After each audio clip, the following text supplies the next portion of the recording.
Good morning, everybody. It's Finance and Physical Resources Tuesday, and it's a little bit after 8:30 a.m., so let's get the meeting going here. And our first item on the agenda is public comment. Is there anyone from the public who would like to comment today? All right, not seeing anybody. Our next item is the consent agenda. Is there a motion for the consent agenda? So moved. Moved by Commissioner Kallman. Is there support? Support. Support by Commissioner Wooden? All right, perfect.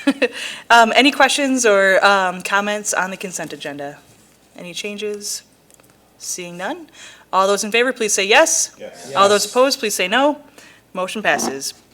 Next item on the agenda comes from the Sheriff's Office, and it's the fiscal year 2022 State Homeland Security Grant and Budget Amendment. We're almost there.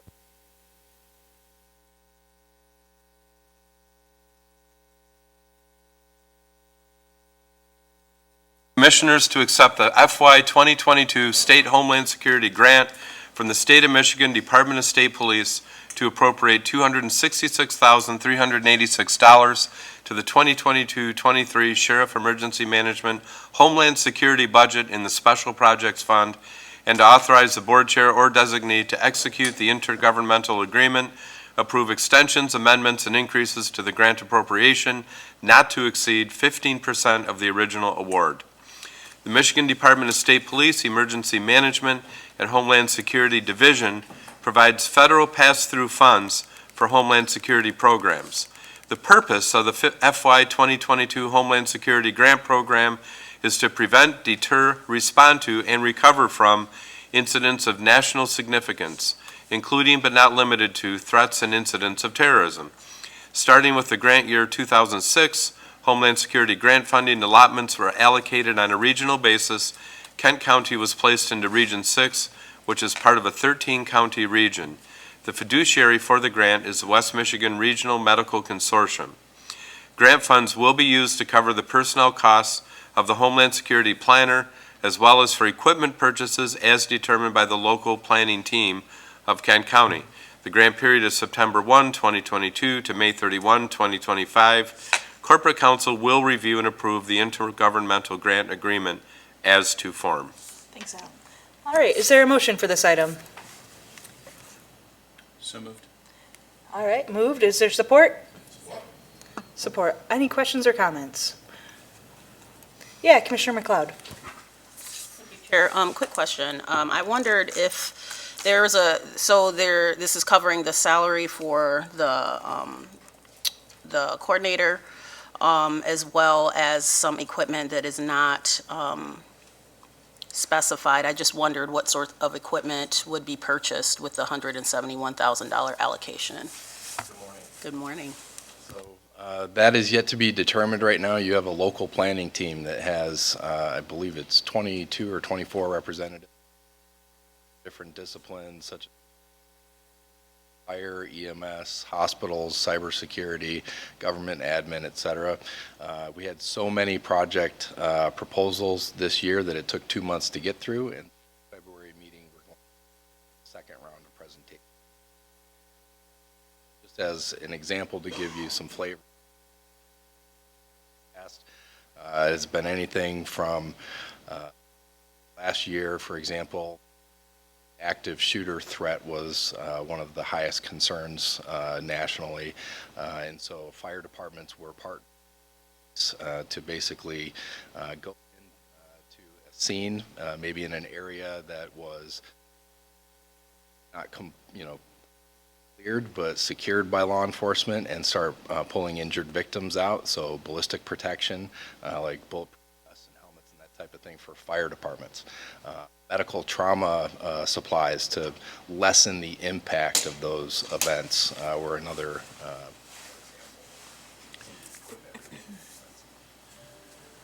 Thank you for that clarification. And just a quick follow-up. So I'm assuming that since this is Homeland Security dollars, that there's coordination on all levels of government and for this response. Is that correct?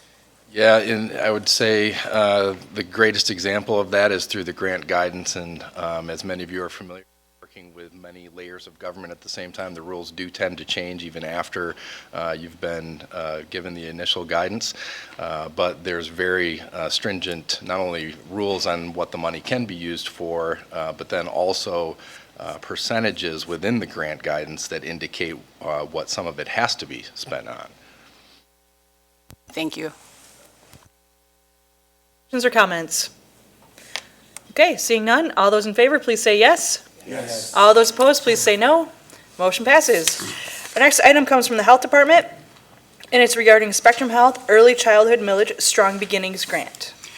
Oops. Go ahead. Action requested. Recommend to the Board of Commissioners to approve the Spectrum Health contract for 2023, accept and appropriate $187,311 to the 2022-23 Health Fund budget, and authorize the Board Chair or designee to execute the grant agreement, approve extensions, amendments, and increases to the grant appropriation not to exceed 15% of the original award. Spectrum Health and the Kent County Health Department have partnered for many years to provide the Strong Beginnings services to women, men, and their babies from pregnancy through early childhood. The Early Childhood Millage Strong Beginnings program works to reduce the disparities in the infant mortality rate through focused interventions, education, and services. Strong Beginnings is a home visiting program that uses community health workers to work alongside of nurses and social workers in the maternal and infant health program to provide services that do not require the skill or expertise of a nurse or social worker. Data collected during 2022 from all Strong Beginnings programs has shown that 96% of children had the last age-appropriate well-child visit, 92% of parents reported following safe sleep guidelines, 93% of women initiated breastfeeding, 90% of women reported father-male partner involvement during pregnancy, and 97% reported involvement with the child. Preterm births decreased by 12.7% compared to similar women not enrolled in Strong Beginnings. The infant mortality rate in Kent County in 2020 was 6.7 for every 1,000 live births. The average for years 2016 through 2020 was 5.9 for every 1,000 live births. The grant period is January 1, 2023 to December 31, 2023. Assistant Corporate Counsel will review and approve all documents as to form prior to signature. Thanks, Al. Is there a motion for this item? Moved by Commissioner McLeod. Is there support? Support by Commissioner Oliver King. All right, questions or comments? We do have members from the Health Department here if there's any questions. All right, Commissioner McLeod. I couldn't resist. So yeah, I just wanted to note that the data from the 2022 grant is very impressive, and just wanted to know is what year we're in of this program in terms of the grant, and if the statistics that are shown are the same for all of the groups, and what are the disparities if not?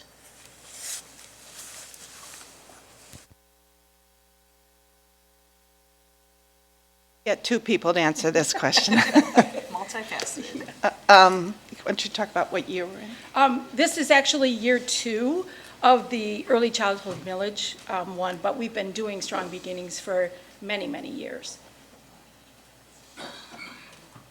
I've been in my role 15 years, and it was in place before I came. So you have some good data to share, I guess, across those years. I'm assuming that's online somewhere, so maybe I could get access to that so I could take a look at it, because this is just, it's really nice. It'd be nice to know where you started versus where you are right now. I would love to get that and share that with you. Okay, wonderful. Just a comment too, I think you said this is data from all the Strong Beginnings programs, not just the early childhood millage.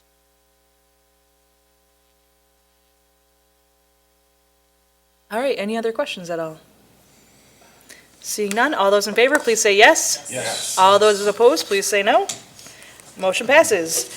All right, our next item here comes from Kent County Community Action, and it's funding and personnel to implement the KCCA Weatherization Bipartisan Infrastructure Law Grant. Action requested. Recommend to the Board of Commissioners to accept and appropriate $1,360,500 from the Michigan Department of Health and Human Services as part of the Weatherization Bipartisan Infrastructure Law Grant to the 2023 Kent County Community Action Fund, and to approve an additional 9 grant-funded staff to provide weatherization services to Kent County residents through the duration of the program, to authorize the board chair or designee to execute the documents related to the funds, and approve extensions, amendments, and increases to the grant appropriation not to exceed 15% of the original award. The bipartisan infrastructure law invests $3.5 billion in the Department of Energy's Weatherization Assistance Program to reduce energy costs for low-income households by using the most cost-effective measures to increase home energy efficiency. KCCA received notification of a $1,360,500 allocation of the WXBIL grant through MDHHS. The allocation and grant agreement represents the first year of the 5-year weatherization grant. The KCAA will use the funds to inform the community about the program, review applications, and inspect homes for eligibility, conduct on-site energy audits and process audit results, secure a contractor to implement the identified improvements, monitor contract work, inspect completed work, and report data to the DOE. The WXBIL requires weatherizing approximately 126 homes annually, in contrast to approximately 60 homes completed annually with the current staff complement. Pending approval from the Legislative and Human Resources Committee on February 14, Kent County will secure 9 grant-funded positions to implement the program, including weatherization and housing specialists, 4 of those, community service assistants, 3 of those, and 2 clerk 2s. The first year period of performance is November 1, 2022 through September 30, 2023. If funding is eliminated or decreased, the positions will be eliminated unless continuation funding is approved pursuant to the fiscal policy on grants, contracts, and donations. Assistant Corporate Counsel will review and approve all documents as to form. All right, is there a motion for this item? So moved. All right, moved. Is there support? Support. All right, questions, comments? Commissioner Kallman. Thank you, Chair. So at first when I was reading this one, I was thinking to myself, there's only like 8 months left in the period here, and this is a lot of extra work to do in a short amount of time. But then the 5-year part is in there. So I assume we're fairly confident that this will continue through the next, 4 years and 9 months, basically. I believe so, yes. Yes. Thanks for joining us. Any other questions? Commissioner McLeod. Thank you, Chair. So, just a quick question. So, there was some issues, I guess, with the last weatherization program, and just wondered how, if any of those things have been resolved, and kind of, since we're moving from 60 homes to 123 homes, like, what is the plan to just ensure that those will be able to be serviced? I mean, when looking at the budget, it's roughly about $4,000 per home, and we know that it's probably going to cost more than that to make some of those changes. So just wondering if you're going to be having some other funds that you can leverage to ensure that the services to the homes will be provided. And again, how are we actually going to service those 126 homes with the allocation? Absolutely. Currently, we are partnering with other counties that are receiving similar funding, and we are looking at opportunities to partner with other agencies that can help provide and supplement some of the work that we're going to do. So we've already hit the ground running, and we have had several meetings, including in-person meetings, to try to kind of figure out and make sure that we can provide the support, because this funding is not going to cover everything. So how do we, for example, pay for a water heater if this doesn't cover it? And so we've already kind of started looking at that. Another area is Al had mentioned about a third-party company coming in, or I forget the term used. A lean consultant. Yeah, consultant. Yeah, thank you, Al. To come in and help us look at the program internally and how we run it and how we operate it, so we're more efficient, more effective in delivering the services. We recognize that operating 50 to 60 homes and going to 126, that's a huge jump. But we are, even at 50, 60 homes, we're above the state average. So we recognize that we have a good team now that can do that. We have some holes to fill. So we're going to work with the consultant. We're going to continue to partner with other agencies and counties to make sure to see what they're doing and how we can do it better. Thank you for that. That does help to know that you have the consultant coming in to kind of help assess the way the program's running, so thank you. All right, thank you. Any other questions or comments? All right, seeing none, all those in favor, please say yes. Yes. All those opposed, please say no. Motion passes. That brings us to our next item, which is miscellaneous. Is there any commissioner miscellaneous? You guys are a quiet bunch this morning. All right, so there's nothing there. Well, I guess that brings us to adjournment. Our next item, or our next meeting will be on February 21 at 8:30 a.m. right here in this room. So thanks for joining us. Have a great day.